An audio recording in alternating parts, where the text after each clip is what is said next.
মুন্সিগঞ্জের শ্রীনগরের জগন্নাথপট্টি কবরস্থান ইমদাদিয়া ইসলামিয়া মাদ্রাসার ২৮তম বার্ষিক ওয়াজ মাহফিল এবং মাদ্রাসার ছাত্রদের মাঝে পুরস্কার বিতরণ অনুষ্ঠিত হয়েছে। বিস্তারিত দেখুন এম এ কায়েম ভান্ডারীর প্রতিবেদনে।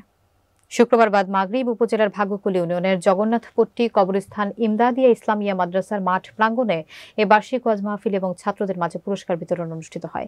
বিশিষ্ট সমাজসেবক ও মাদ্রাসার সভাপতি আলহাজ মানিক মাতব্বরের সভাপতিত্বে প্রধান বক্তা হিসেবে ওয়াজ করেন মুফতি আলামিন সাইফি। বিশেষ বক্তা হিসেবে ওয়াজ করেন মুফতি ওয়াহিদুজ্জামান বদর। মুন্সিগঞ্জ কাড়ালবাড়ি জামে মসজিদের খতিব মুফতি মাহমুদুল হাসান, মুফতি ফুরকান আহমেদ কাশিমি, মুফতি আলী আজম, হযরত মাওলানা হাফিজুর রহমান মাহমুদী এছাড়া উপস্থিত ছিলেন জগন্নাথপট্টি কবরস্থান ইমদাদিয়া ইসলামিয়া মাদ্রাসার মুহতামিম মুফতি রবিউল ইসলাম, উপজেলা বিএনপি সাংগঠনিক সম্পাদক শহীদুল ইসলাম কাড়াল, ইউনিয়ন যুবদলের সাধারণ সম্পাদক মোক্তার মাতব্বর, বিএনপি নেতা সাইফুল ইসলাম জাবুর, মাহবুবুর রহমান জাহাঙ্গীর মোল্লা, জাকির হোসেন সহ আগত মুসল্লিয়ামে কেরামগণ।